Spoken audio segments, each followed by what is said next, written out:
Okay, so first of all, wow, look at me making a video that people actually asked for. I know, right? Who would have guessed? Who would have guessed? Let's get this out of the way. I'm mentally ill and neurodivergent. Yes, both of them. I'm dual wielding over here. And if you're surprised, I'm sorry.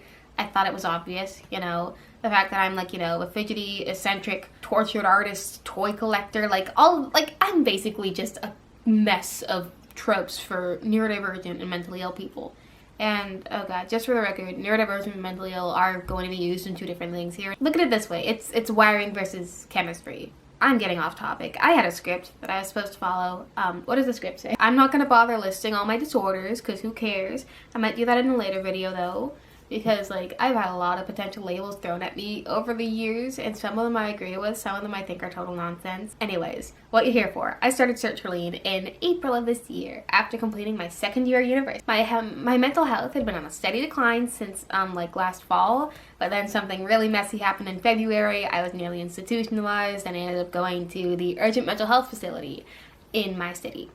And I talked with a psychiatrist, and he was like, you should go on sertraline. And I was like, okay. And I did. And as you can see, I'm not dead. So that's a great start. And I feel functional. I know that the DIY haircut and everything about me implies otherwise, but I was already like this. This is actually a step up. And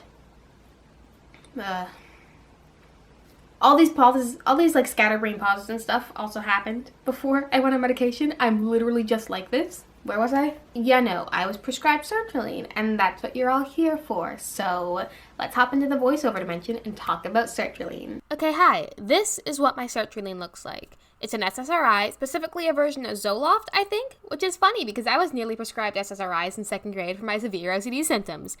As a second grader is. Anyways, I take it every morning with food. I think the dose right now is 50 milligrams, and if I miss the food part, I get really bad chest pains and just generally feel crully until I've stuffed my face. I also had to take it down a notch with painkillers because sometimes those can increase bleeding or something when you're on Zoloft. And also, I've cried exactly once in the past 3 or 4 months. I'm not sure if that's a good or a bad thing. But as for things it's supposed to help with, it does the job. My OCD symptoms and general emotional regulation are better than they've ever been. And while I still do get obsessions and compulsions and bad days, they're nothing like the worrisome lows of before.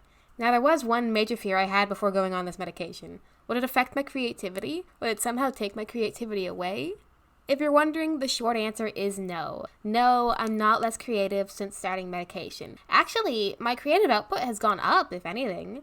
So let's just look at some comparisons of the stuff that I was doing before and after going on medication. Okay, so before going on antidepressants, I did still write every day, but it was very sporadic, very scatterbrained, and very, very minimal. I was basically trudging my way through, and I was very confused and directionless. But after starting antidepressants, I have a consistent daily output. I have way more range in Medium. I make things that I'm confident enough to share with others, whether it's articles for my school paper, or poetry in the art scene, or regular updates to my free-to-read digital novel, Freak Spotters. I'm putting myself out there because I actually like it, because I actually have energy to put into it. And there's just more range, more play, more planning, and overall more. Music was kind of the same thing. Before taking medication, I was just kind of working quietly on an instrumental album, but I was always frozen by insecurity or exhaustion, and it was really daunting, the idea of sharing it with anyone but my close friends. Post-medication, I've completed and published an EP, I'm collabing with other musicians, and I'm also keeping up an output and occasionally streaming. I stream on Reddit sometimes of all things for fun. I once got 75,000 viewers in an hour. That was crazy. Anyways, I'm already plotting my next release, and I have a lot of fun collaborations down the road.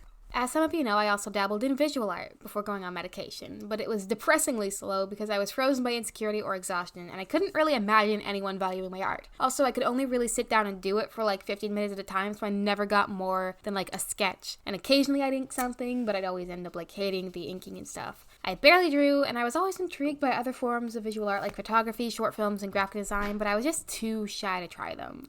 And then I went on antidepressants. I did 32 drawings for Art Fright this year. I did 32 drawings of other people's characters in 1 month. And I make all the graphics on my Instagram page. And I've done 2 short films which premiered at local art festivals this year. I also regularly do photo walks, and one of my photo sets is actually published in a zine right now. Plus, at this point in writing, I'm in a design fellowship, which is really cool. I'm having a lot of fun with it. Also, going on antidepressants gave me this drive to look at things that I never really cared much for before, or that I'd always wanted to do, but never really felt like pursuing. I'm learning sewing, and I'm trying to teach myself how to code. And I'm not very good at either yet, but I'm trying to teach myself, and I finally have the focus and just the energy to try. I'm using Grasshopper every day, that fun little coding app, instead of taking months-long hiatuses like the old me would have. And I also sew almost every day too. I'm not very good yet, but it's very relaxing and enjoyable, and I just pull things together from random stuff in my house. It's very nice on my hands, and I just have a lot of fun with it. So yeah, overall, my antidepressants aren't completely side effects free, and I'm still mentally ill, and this is just my personal experience, but I hope I'm living proof that antidepressants aren't guaranteed to kill your art, and you can still achieve. And things really can be okay on medication. So yeah, that was my video. Feel free to like and subscribe, but only if you want. Only if you want. I shall not infringe myself. And if you have any other video ideas or any questions or really just anything, feel free to hit me up. Love you all.